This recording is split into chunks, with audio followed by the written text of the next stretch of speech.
My name is Jordan Mackay. My stage name is Cheryl Trade. I go in drag, I go with she, her pronouns, and out of drag, I go with he, him. So, my name is Hazel Evoy. I am a trans woman. I use she, her pronouns, and my stage name is Tara McKay. I got a couple stage names. One of them is Wreck-It Ralph. The other one is Ruben My Taint. That's my breadbasket sister is Ruben My Taint. And then just my normal name is Phoenix. So, but yeah, go by he, him. It's definitely that. So. My name is Aaron Brousseau, and my pronoun out of drag is he and him. And then my stage name is Katie Harry, and in drag, it's she and her. Yeah, so my name out of drag is Jordan Mackay. I use he, him pronouns out of drag, and they, them pronouns sometimes. A little bit all over the place there. And in drag, my name is Sad Sally, and I use she, her, they, them, whatever people are feeling like at that time. But most of the time, it's she, her, because that's normally how I present in drag, but it depends on the day. My real name is Shannon, and my stage name is Stony Mac.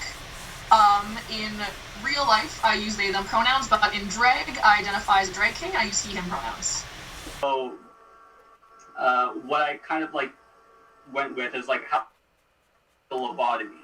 Okay, how would I make that a name? Lobotomy.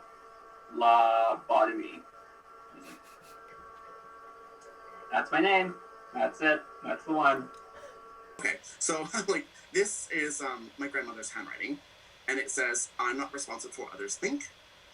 And that's something that I've just lived my life by, / lived my drag by, is that at the end of the day, you need to do what makes you happy, and you need to not be concerned about what other people think of you. Because if I was concerned with me, do you think I would show up like this? No way. No way at all. So, as long as you're not harming anybody or causing anybody grief, do what makes you happy. People gravitate towards you because of that, because they're like, wow, look at them. They're living their most authentic self, and they're doing really what makes them shine. So people will just automatically gravitate towards that. So do what makes you happy. Do you, boo, and we'll go from there.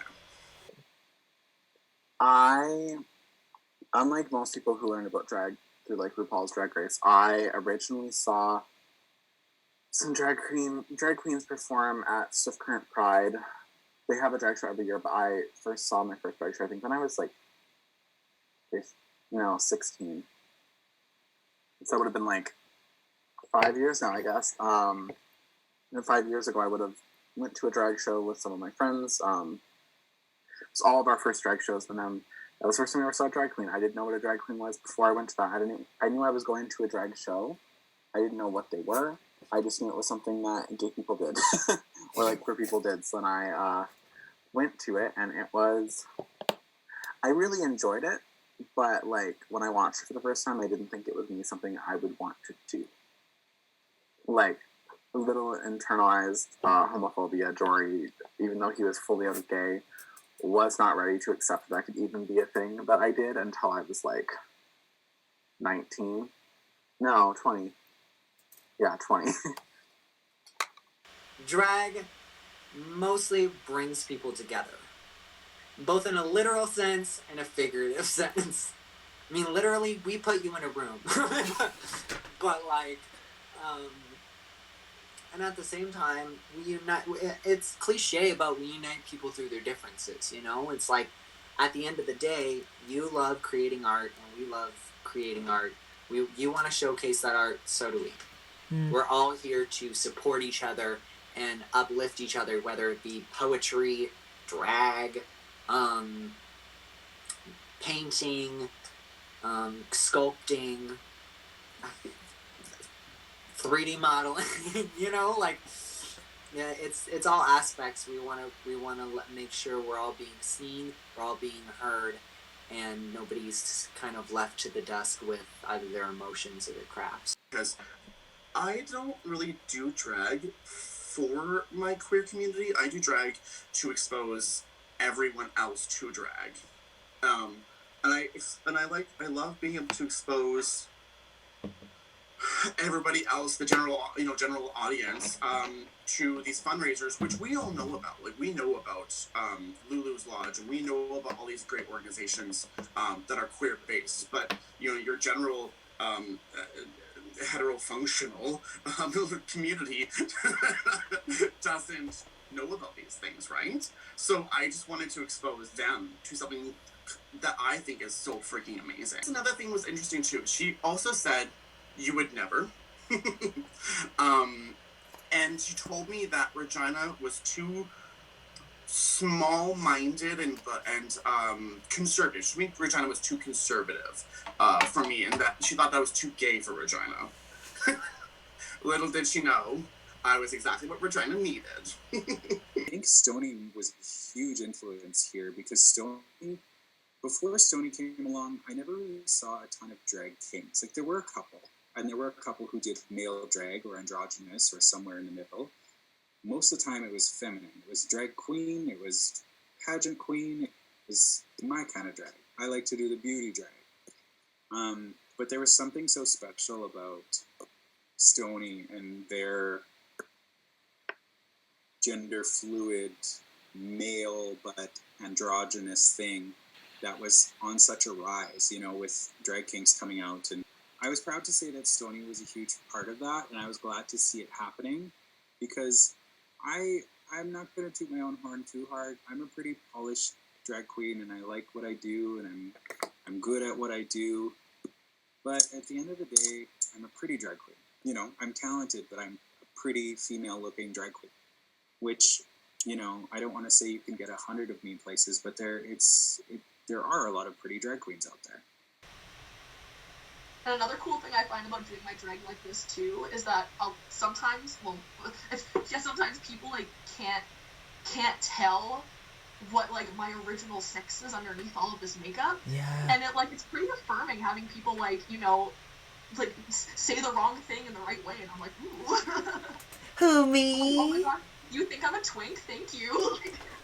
Support local. Support local. Good God, support local.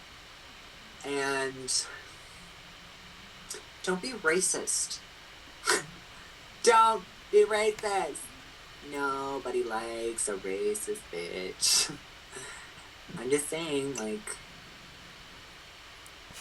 Do you think that a lot of people don't seek out their local drag scenes? A lot of them, yeah.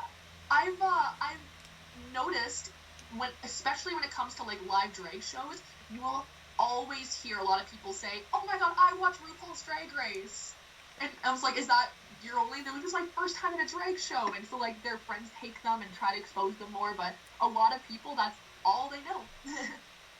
And we try to do the best to promote, and our shows have been getting bigger, I think, because of RuPaul's Drag Race. But of course, you also have that hindrance of like comparing them. People have said to us that local shows just don't compare to RuPaul. It's like, well, no, duh. RuPaul has $1 million budget, and everyone's wearing like extravagant outfits and with like lights and strobes, and we can't afford that. We've got a community stage and a mixed track, and we do the best we can. So a lot of the things that I do, and like pretty much how I choose who, like everything that I do and perform, it's very much me. Like I talk about like that distance between like the drag character and me, but like that's still my heart there. Like this is how I feel any bitch on earth can do drag. You don't have to be queer. You don't have to be cisgendered, transgendered, non-binary. You can be anybody. Any person on earth can do any type of drag. If you want to do it, just do it. Don't feel bad about it. If you reach out to somebody, reach out to me. I'm here for it. Reach out to anybody you know that does drag and ask for help. We have drag here, and there's a lot of talented people here. All over Saskatchewan, there's talented drag artists, and people need to know that and not think that we're all like Rue Girls, because we're not. Some of us are absolutely chaotic and gross, and that's half the fun. That's what the drag is supposed to be about. It's to be able to express yourself and support each other and not make the world so scary. Gotta have fun sometimes. Like, what you wear on a daily basis is drag. So it's like you're doing it anyway. I want drag to like be that, and like the attitude to be like turn-offable, where it's like you kind of get outside yourself and just sort of like focusing on other people.